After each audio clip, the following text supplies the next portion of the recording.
Amazon với mức giá cực kỳ ưu đãi như đăng ký brand với USBTO, từ Talent Hand, từ Triple Scout, Logistics và Warehouse. Xem hình thông tin chi tiết dưới phần mô tả nhé.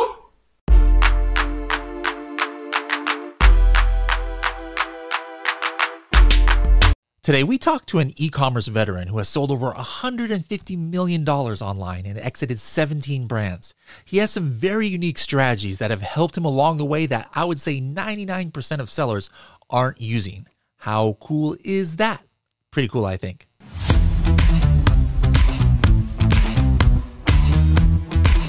Hello, everybody, and welcome to another episode of the Serious Sellers Podcast by Helium 10. I am your host, Bradley Sutton, and this is the show that's a completely BS-free, unscripted, and unrehearsed organic conversation about serious strategies for serious sellers of any level in the e-commerce world. We've got one of the most serious sellers out there. Serious as far as the numbers he's done, not so serious as far as his sense of humor goes. But Sean, how's it going? Man, it's going well. So glad to be here. Thank you. I'm humbled to be on your show, Brad. Well, it's great to have you. You know, we just recently connected. You know, I met you out at the at a conference in Mexico, and this guy was throwing out $100 bills to people who were paying attention. I'm like, no, that's what I've been missing. That's why why people keep dozing off in my talks when I go places, because I'm not giving them incentive enough to stay awake here. So I was like, I want to bring this guy on the podcast. We're not going to give your whole presentation here. That was pretty high level. And you also spoke recently at the Elite, but I wanted to focus a little bit on your journey because it's pretty impressive. And then we can talk a little bit about some of your strategies, which I personally think are fairly unique, things that I haven't really heard, that, in the mainstream, a lot of, Amazon and Walmart sellers are really focusing on. And that's what this podcast is all about. It's like, hey, we want to, there's not just one way to have success in e-commerce, and we want to get a wide variety of strategies that work for different people, and that might work for some, might not work for others, but we can make the decision at the end of the day once we get all these strategies. So first of all, let's just start from where you were born and raised. Sounds like from your accent, London, I take it, is it, or? You're close. South Africa. No, actually, I've come from central Indiana, right outside of Indianapolis, Indiana, racing capital of the world. But I'm pretty well traveled. I've been blamed for being Texan and Tennessean and all sorts of things. So it's called a lazy tongue, Bradley. Okay. Now, did you go to college out there too, or did you move around? We moved around quite a bit when I was growing up. I started my first business when I was in high school, 16 years old. And so, that was pretty much, there was a lot of turbulence, I guess was the best way to put it, in my teen years and my early 20s. So we did a lot of moving What was around. that first business? Well, while I was in high school, I started a business importing fresh cut flowers from South America. And, it took me a little while after I saw a couple of movies about Pablo Escobar, why every single time my fresh cut roses come in from Colombia, South America, that U.S. Customs had to go through them all to make sure, there wasn't any coffee hidden in the roses. You know what I mean? Yeah. Nothing extra in those imports. You got this 16-year-old drug dealer, I guess, there, like, from thinking there. Okay. And then high school ended. What was your route right after that? Well, so what I did is I went to high school for about 6 years, actually, because my business was pretty demanding of my time, and I'd already had 2 or 3 employees that I'd hired. So I got to the point where it was kind of funny. Last couple of years of high school, I was only doing 3 classes in the morning, and then I go take care of my business in the afternoon. So that's why I said it was pretty turbulent, but it taught me a lot. Face-to-face, person-to-person, belly-to-belly sales. It's just great training for anyone that wants to be in business. Okay. And then did you go to college after that then? No, actually, I skipped that route and started hiring all my friends from high school. And, since then, I've never looked back. I've always created the value out there and been paid well for it. I have to tell you about my only job, though. We can't leave this one out. I thought you read the book, though, Bradley. You didn't read the book that we just put out in February? Oh, you haven't? Okay. I tell the story in the book, but basically I got a job at 16 years old, working at McDonald's of all places, the only job I ever had. So I put in a total of 16 hours in 2 weeks. And when I got my check for about $80, including the bonus, I was able to use that to go out and buy my first round of fresh cut flowers from a local florist. And then just started going up the chain, going, eventually making it right to the growers in South America. And that's when I started importing and wholesaling the flowers. So it was a tremendous journey at the time. It seemed like it took forever, but looking back, man, it was just like, lightning. Now, how and when was your first entry into the e-commerce world? Not necessarily Amazon, but whatever sure. On the internet. Well, it's kind of funny. It was in 2005. I had discovered. I mean, I'd been in the internet. Don't get me wrong, but the first time I made a sale online, I basically built a website for a product that I discovered online. It was a UTV, like a side by side. They're super popular now.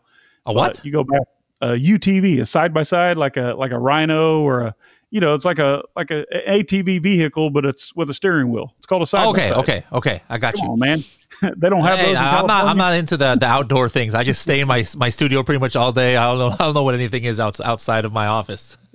Well, I identified the opportunity, so I used an old software called Front Page Editor for Microsoft, which doesn't even exist. Oh man, that brings a blast from the past. I haven't heard that word in 20 years. Right. My goodness.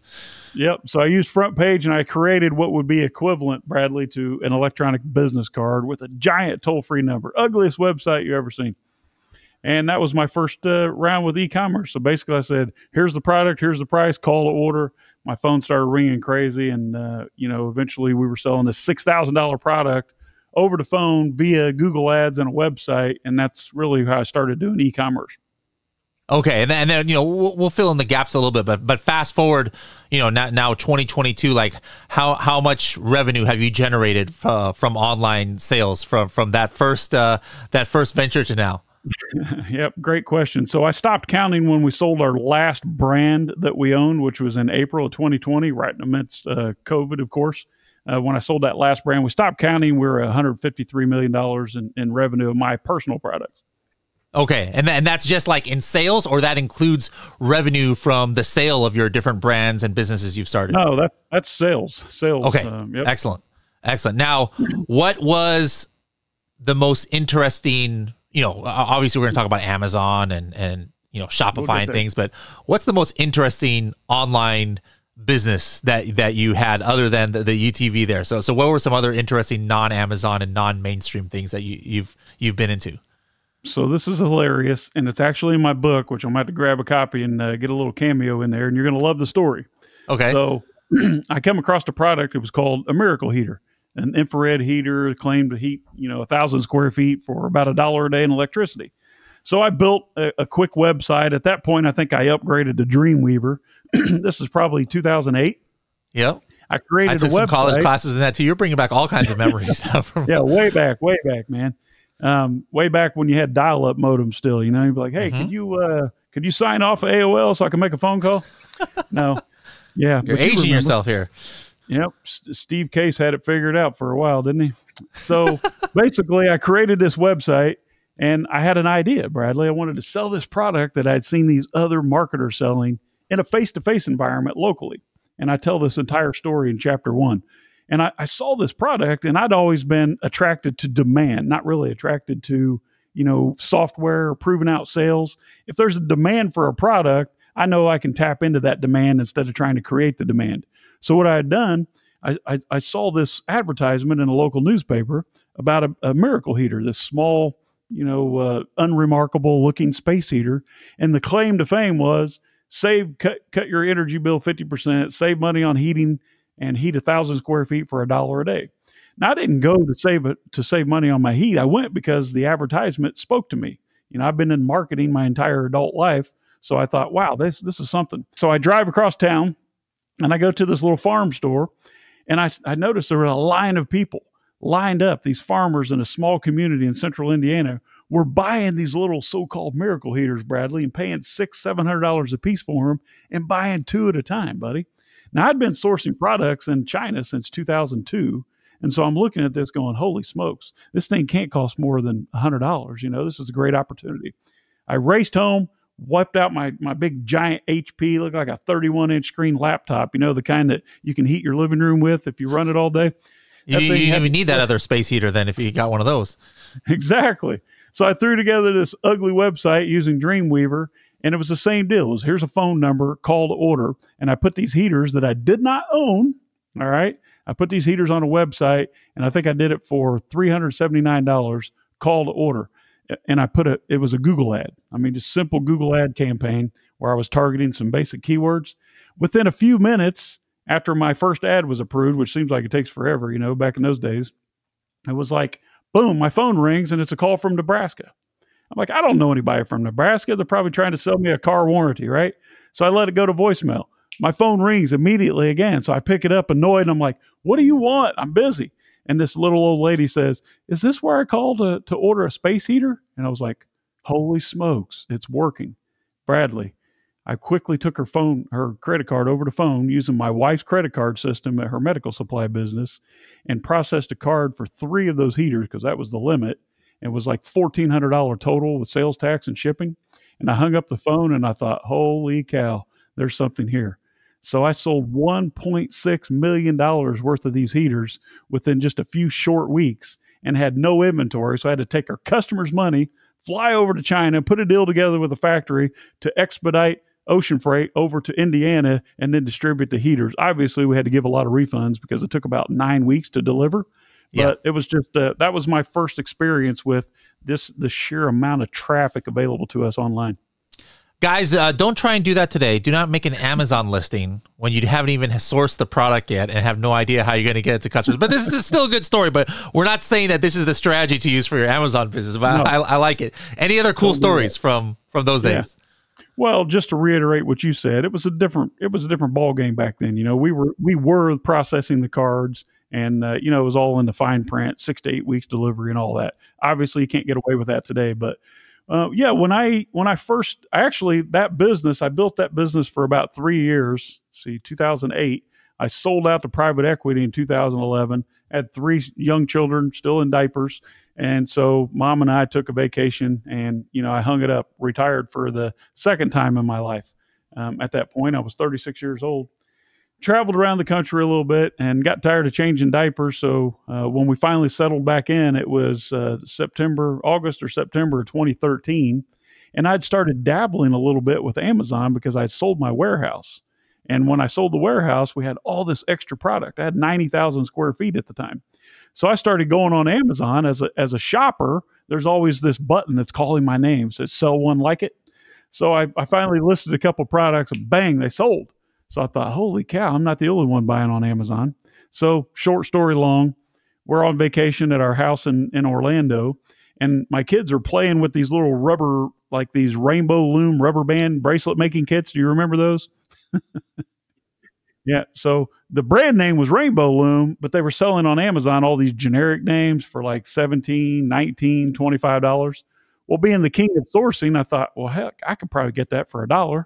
So I started bringing those in and selling them. And at that point, I was piggybacking on all these different listings that were like generic, non-name brands.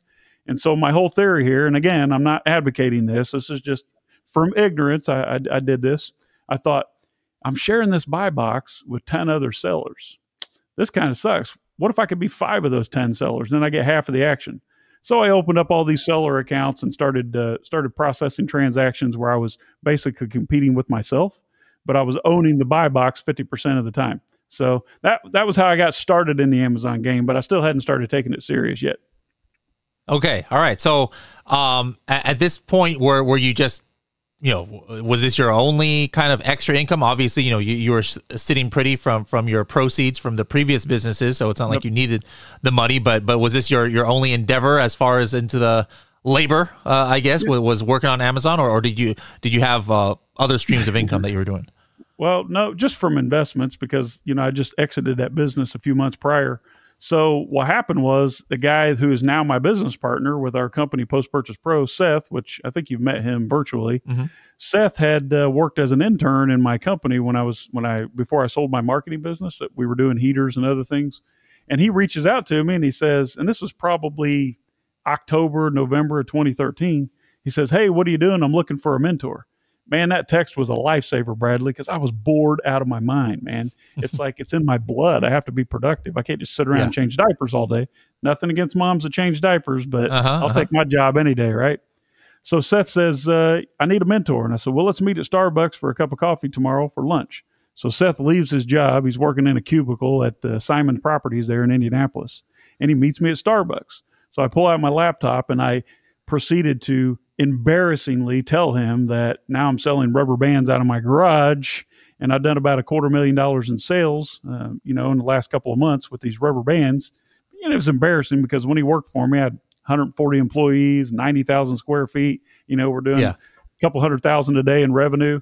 So it was a little embarrassing, but I showed him my Seller Central account and he says, wow, these are your sales. Are you profitable? I don't know if I'm profitable. I'm just doing it to have something to do. I know I have a garage full of rubber bands and Amazon pays me every 14 days. So I told him what I was doing and he goes back to his cubicle apparently and puts it to work because he calls me that night, Bradley, and he says, hey, you're onto something here. So what's going on? He said, I went back to my cubicle. I opened up a Seller Central account. I listed a couple of staplers I had on my desk for sale, and they sold. He goes, we need to talk again. So short story long again, Seth and I decided to team up. I'll sell down my inventory. We'll partner up in January 2014, and we'll leverage the Amazon opportunity to identify, launch, and grow, scale these brands up to what we consider a maturity on Amazon, and then sell off the brands. And that's when we started our business. So now, now we're kind of, coming towards the modern times here and strategies that we can actually use and things. But talk first of all a little bit about, you to me are, one of the experts on a lot of, customer psychology and things like that, especially coming from the non-Amazon background. You come from, like you said, marketing your whole life. And so you have a different perspective than just the people who are just starting on Amazon and might not come from that world. So what are some of the principles that you've been implementing? They're like marketing principles on how you kind of built brands up and what you think is like unique in your approach as opposed to like, the typical Amazon seller. Not that the way that other Amazon sellers are doing is wrong, but I think it's safe to say that your approach is definitely unique in the industry. It's definitely unique. And, I'm glad that this is not scripted because so many of these are scripted. So this is great. Your audience is going to love the story. So here's how it is. All right. Out of complete ignorance, Bradley, when I started the Amazon arena, I put a huge amount of value in creating a relationship with each customer and building a customer list. In my previous business, our business literally depended on having what we call back-end marketing. Meaning I would not have survived, let alone be profitable, if I didn't have a back-end system. And back-end, I just mean everything that happens after the initial sale. We now refer to this, as post-purchase marketing, meaning after the initial purchase. So we were building email lists through our product launches, and the idea was to leverage the email list to get reviews and help rank our new product launches, right? Okay. So here's what happened. I don't know. Do you know our friend Charles Livingston, Dr. Charles, who founder of Life Boost Coffee? So he's an Indiana native. He was in Inc. magazine last month with the fastest growing company. So him and Matt Clark have this coffee company. It's called Life Boost. He walks into our office in mid 2014, and as he's sitting there, just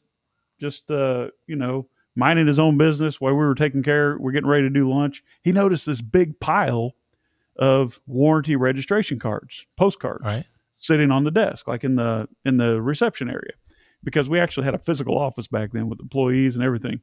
And he says, "What is this?" I said, "Well, these are warranty registration cards from this bedding product. We were selling a pillow at the time." He goes, "Wow, this is amazing. People actually send these in?" We said, "Yeah, about 20% of the time." He goes, "What do you do with it?" I said, "Well, we just put them into a database, and our goal is eventually we're going to use that to get product reviews so that we can rank new products."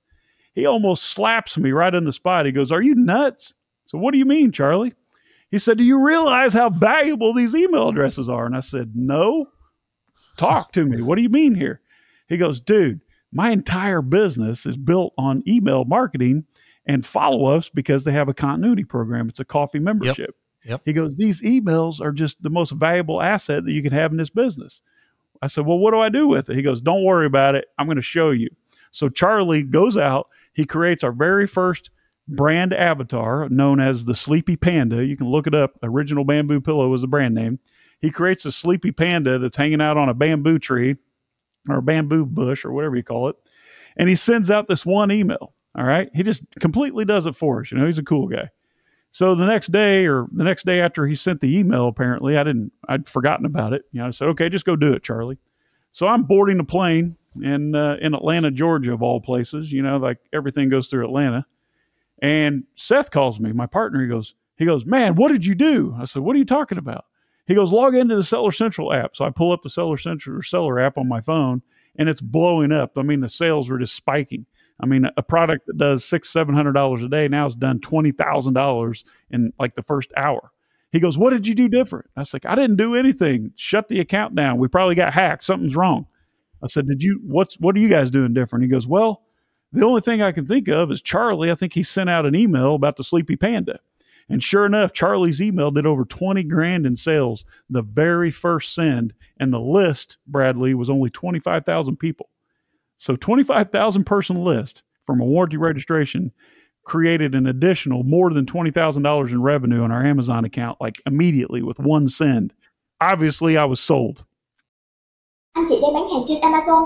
Skyrock cung cấp các dịch vụ dành cho các nhà bán hàng trên Amazon với mức giá cực kỳ ưu đãi như đăng ký brand với USBTO, tuần theo link thêm, tuần chơi Go Scout, logistics và warehouse. Xem hình thông tin chi tiết dưới phần mô tả nhé. Again, Amazon, we as Amazon sellers who have only been selling on Amazon, we might not even think about, email and follow up and post purchase because we know how strict Amazon is about on Amazon, communication, and we've gotten less, we never really had email addresses from Amazon, but, there was a time where, you could get addresses and things like that and kind of build your own list. And even that kind of, slowly went away because Amazon's very, very protective over communication. So you got to think outside of the box. It's not that, oh, nope, it's impossible to communicate with a seller or with buyers within terms of service, so I'm just not going to do it. No, there are different ways, and people who don't come from the email marketing side and they don't understand the potential of how powerful having a list of, not just a random list. I mean, there's people who just buy random lists out there and they can still get money out of that. But this is a list of people who have already been proven to interact and be interested in your brand. So then you saw that it was successful. So then what was the next steps for you guys to actually do it instead of just having a friend do that one off for you? Of course. So then we started putting a tremendous amount of effort, Bradley, in creating a customer avatar and brand loyalty and a relationship with every one of our brands. Now, Seth and I have created more than 53 successful brands on Amazon. We've sold 17 of those businesses to date, but sometimes we'll package those together, more than one brand. Small deals, as low as $450,000. I think our biggest deal was just north of $10 million. So all over the place.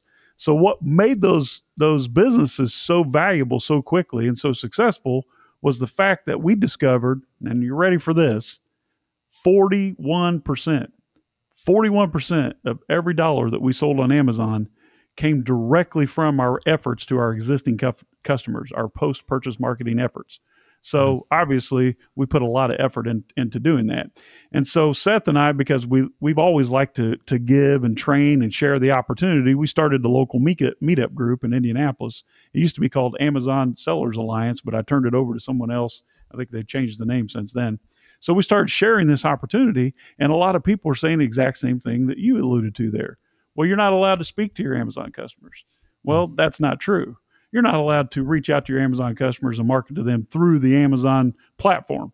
But if your customer reaches out to you as a seller, as a brand owner, because they decide they want to engage you and do more business and follow your brand, that's a totally different story.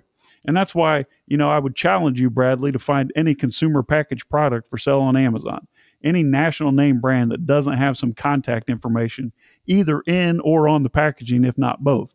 See, what we do is we flip the script. We're not asking for something from our customer. I'm not sending you to a web page and saying, hey, leave me a review. Let me give you a free product. Let me twist your arm. Let me manipulate the ordering process or the review process. We're saying, hey, look, Bradley, before you open this product and use it, you might want to go check out this safety video that shows you how to avoid the top 7 mistakes that our other customers have made using our product. This is customer service. This is a value. This is what Amazon wants. This is what they love us for. And that's the difference. How does this affect your product research? Like everybody has their own methods of product research and what means opportunity, to them and not. But is your product research limited where in like you kind of like completely avoid niches or kinds of products where there's, you know, there's not really an opportunity for post product? Like, for example, if you're just, you know, selling, you know, Phillips, you know, screws that are for a specific kind of industrial thing, like I can't imagine that would be an opportunity for some kind of marketing, or is it just, you know, you're able to do this method with any product? Well, almost with any product. Each product has a unique offering, obviously. I don't need to tell you what not to do with a claw hammer. You know, if you hit yourself on the thumb, it's going to hurt. So we take each product and we look at that differently, and we try to come up with something that makes sense for that particular category. But when it comes to product selection, like you said, it's easy if you build the brand around a person, not around a product. You see, what a lot of sellers get wrong, in my opinion, Bradley, and, you know, I don't know everything, but we've launched over 1,000 products on Amazon to date. So I've made a few mistakes. And what I see sellers get wrong is they're focused on the product. And when they do find a product that sells and it's making money, what you don't understand is that you're just one stepping stone along that customer's specific journey. It's about the customer. It's not about the product. And if you stop and look at it and you ask yourself maybe, hey, what is the next most obvious purchase that this customer is going to require after they purchase my pillow? Maybe it's a sleep mask, or we used to sell a weighted hula hoop. You know, a weighted hula hoop was a brand new product. The demand was crazy and no one was meeting it on Amazon. When I launched that product, though, it took off almost immediately using some of the strategies that I've shared with you in recent sessions. But what we understood was that customer was on a journey. Bradley, you're not just going to go out and buy a weighted hula hoop on a whim, right? You're on a journey. Maybe it's fitness, maybe it's weight loss, you know, or whatever. So what is the obvious product that you may purchase before that? And what is the obvious product that you probably or most likely purchase after that hula hoop? Maybe it's a gym membership. You're on a fitness journey. You need some running shoes. You need a heart rate monitor. You need a yoga mat, a water bottle, you know, whatever. Yeah. And I think where sellers are getting this wrong when it comes to product selection is you just find a product that's hot, you launch it, you say, okay, I'm a me too, I'm going to get a piece of that market. But what you don't understand is that there's a real person on the other side of the transaction. Yep. A person that if you give them the right opportunity and you create a scenario where they want to engage with you, you can create brand loyalty and an asset, also known as a customer list, that you can easily leverage to launch your next product and each subsequent product after that. Does that make sense? Yeah, absolutely. So we got about 10, 15 minutes left here, but you had like an hour and a half presentation about some of these strategies. And we're kind of talking in general about it, but I want to dive in on a certain aspect of it. So I'm going to leave it to you, like which part of this do you think we can cover in like the next 10 minutes that you think that people can take away some actionable intel here? I know exactly what to talk about. I call it my Amazon listing value stack. And in the book, which I'm going to share with you, I have some sitting over here, we talk about making a mafia offer. And a mafia offer, at the end of the day, it's an offer, Bradley, that a customer can't say no to. All right. So I couple the mafia offer on Amazon with list building. So I'll give you a real quick hack on how you can build a massive list at the same time, create a listing on Amazon that can't be competed with. Is that fair enough? All right. So what we do is we take the product that we're selling and we will pair that product with other non-competing products that we can find through affiliate networks. And then we create a value stack inside the listing. So for example, and I think I shared this example with you in LA, right? So if you want to sell, say, a pizza stone, instead of launching the pizza stone, we'll launch another product that's in the same category, but it's a lower barrier product. In that scenario, we used a pizza cutting wheel because Amazon shows that they're frequently bought together or, buy it with type of section now. So we launched the pizza wheel at a breakthrough price, but to add so much pressure and value to the pizza wheel listing, we paired that with an affiliate offer where Domino's Pizza was allowing us to give away a coupon where you as a buyer could cash that in or redeem that for a free pizza at Domino's. So not only are you buying a pizza wheel for $7.99 when everyone else is $12.99, $19.99, but you also get a free $17 medium pizza from Domino's. What that does is it makes that mafia offer. It creates tremendous value. It doesn't cost you any more as a seller, doesn't cost them any more as a buyer, but it makes your product stand above all others out there, jumping up and down, screaming, hey, buy me. You're not going to find a better offer out there. Not to mention, Bradley, Domino's has to deliver the pizza when your customer redeems it. You don't have to touch it. You don't have to deliver it. You don't have to support it.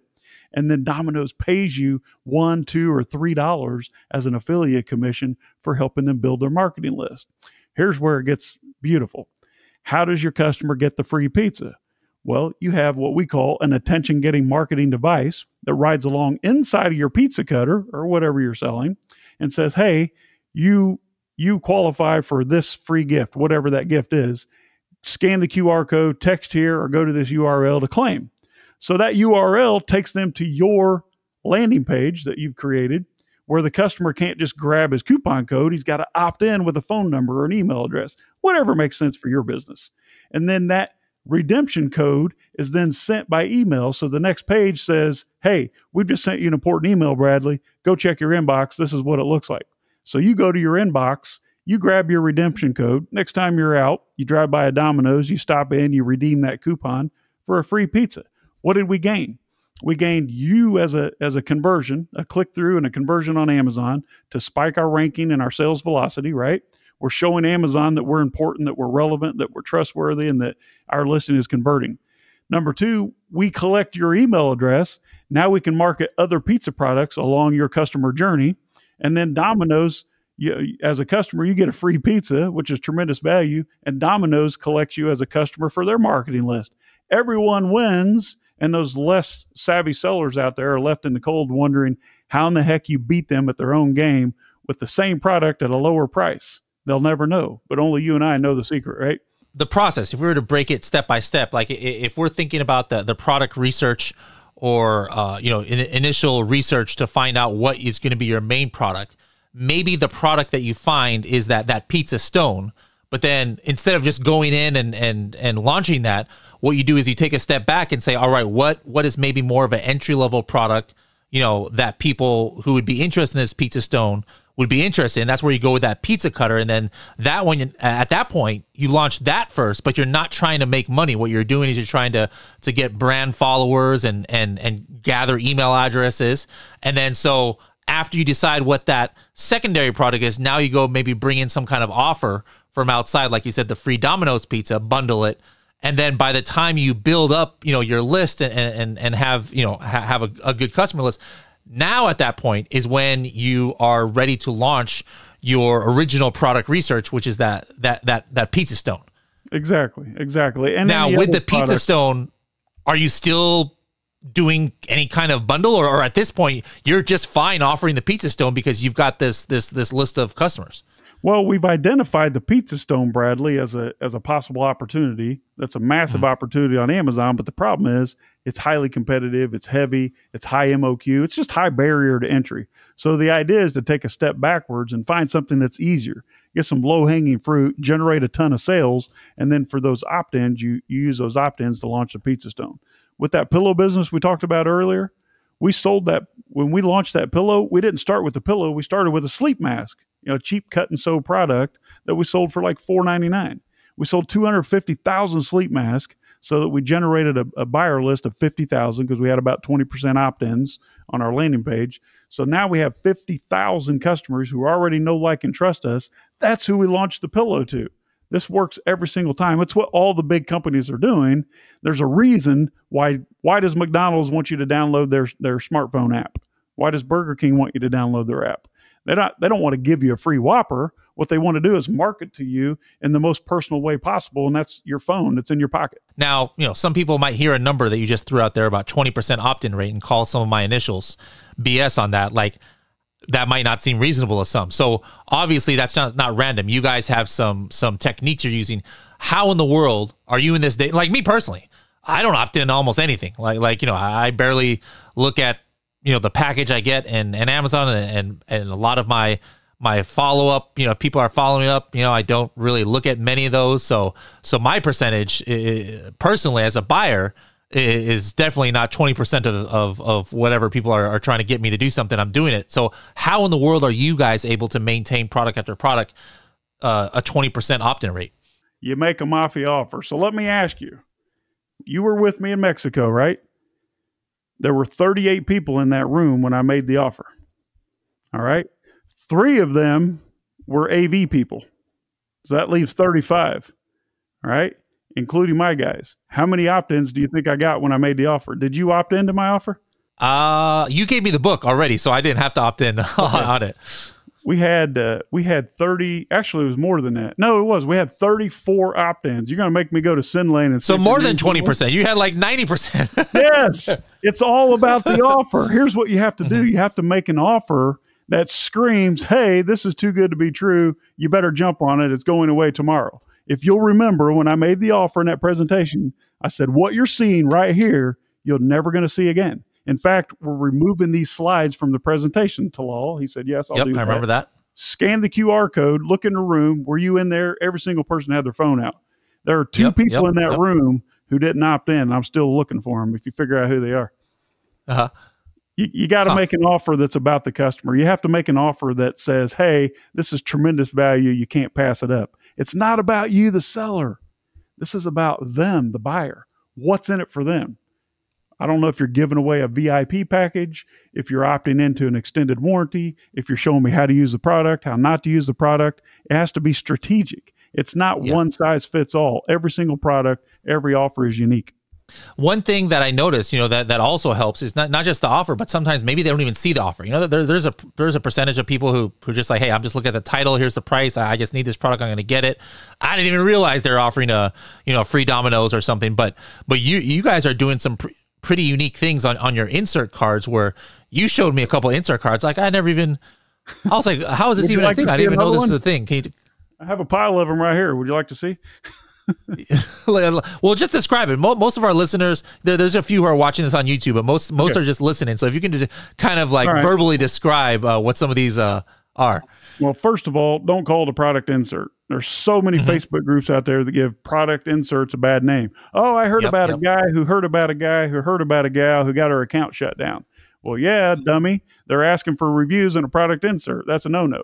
What we do is we call it an attention-getting marketing device. This is a device that demands attention. Maybe if you have a supplement product, we put a sticker on top of the bottle. The sticker is a bright red sticker and it says, stop before using this product. See important safety instructions here. Well, hello, that screams value, right? That's customer service. When you got ready to open our compressed bamboo memory foam pillow, it said, stop before opening this pillow. Go check out this safety instruction video that shows you how to avoid the top 3 mistakes that our other customers have made using this product. When you open one of our products, it's about the presentation. I don't care if there's a business card. This is a stupid product insert that I had recently in a product. It's even in what I call, broken English. It's written by a Chinese supplier. If you're satisfied with good, please give me 5-star. This is stupid, man. You have to what's in it for me to give you a 5-star review? Tell me what Sean gets out of the deal. Our product, our attention-getting marketing device gets more attention than the daggone product that you bought. It literally jumps out at you when you open it. Some of the inserts I shared with you live, they would just bounce out of the box, and like, whoa, what is this? And it's a mafia. It literally just bounced like he gave one. I remember he was just holding it. You open the box, and this paper like literally jumps into 3D form and like pops out of the box and falls on the ground. It was pretty crazy. You can't miss it. But yeah, when you slide the insert, boom, it pops out. And it's an offer. It's like, hey, read me. How can you ignore that? Especially if it's bright red, has a stop sign on it, it says caution. Anything you can use to get the customer's attention, and always make it about them. It's never about you. Remember, as a consumer, I'm selfish. My favorite radio station is WFM. What's in it for me? I don't care about Bradley the seller. I care about Sean the buyer. So make it a no-brainer.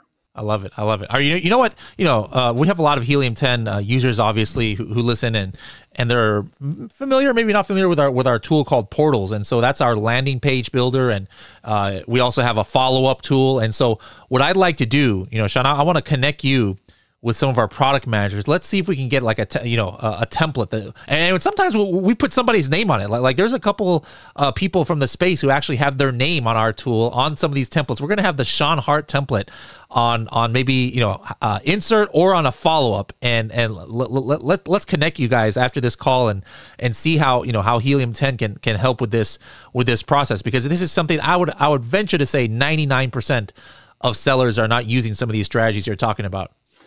For your video watchers, here's that insert. Watch what happens when you pop this out. Pay attention. It's going to happen quickly. Boom. It pops out, completely customizable. Put something on there that gets my attention.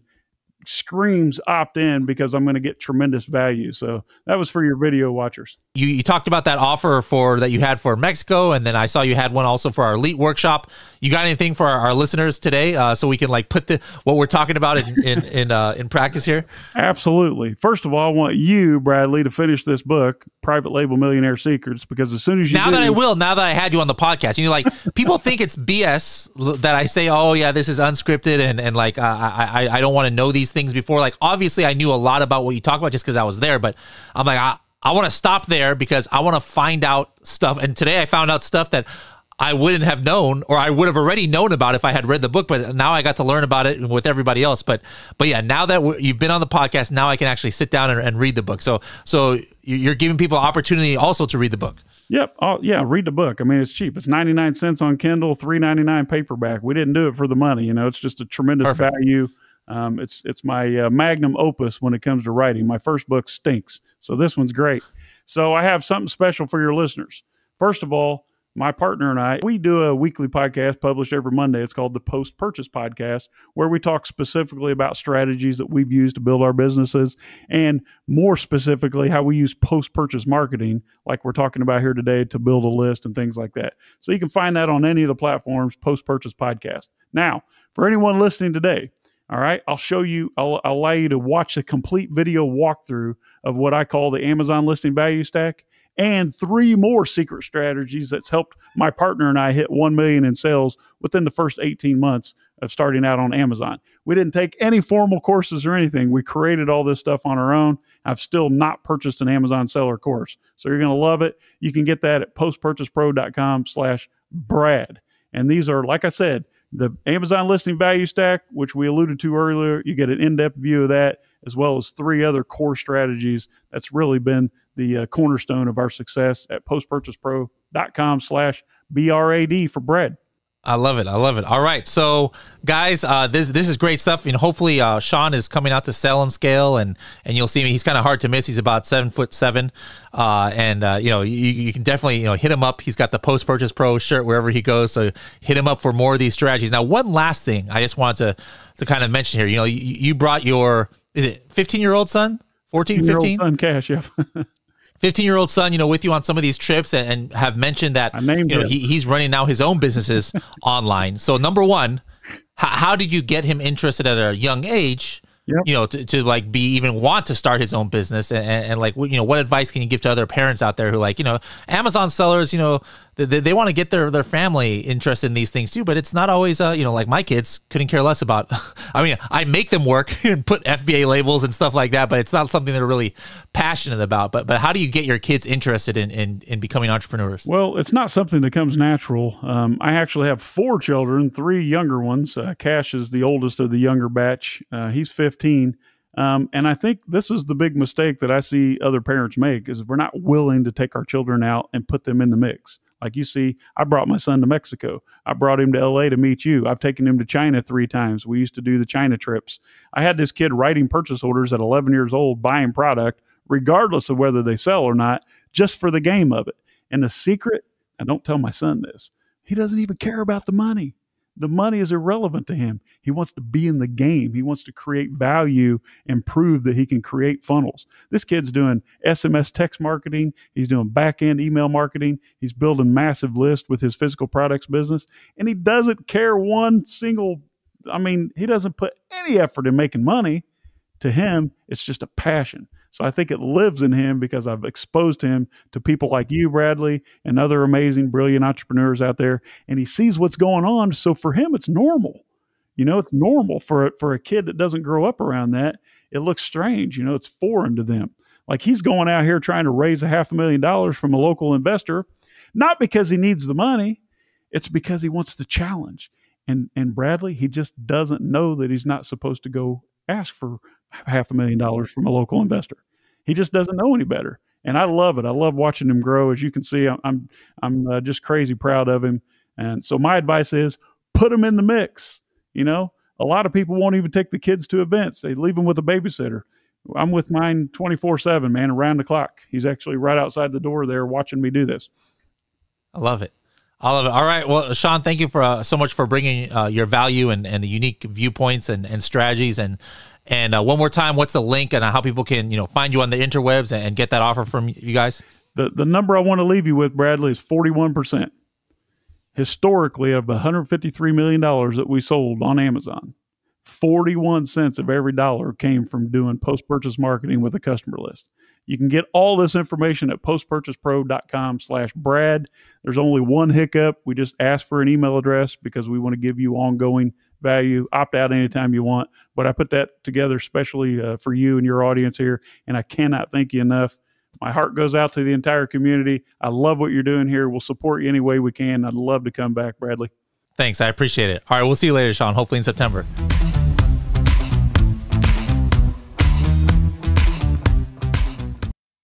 Anh chị đang bán hàng trên Amazon. Skyrock cung cấp các dịch vụ dành cho các nhà bán hàng trên Amazon với mức giá cực kỳ ưu đãi như đăng ký brand với USBTO, tuần theo Lâm Then, tôi chơi Scout, logistics và warehouse. Xem thêm thông tin chi tiết dưới phần mô tả nhé.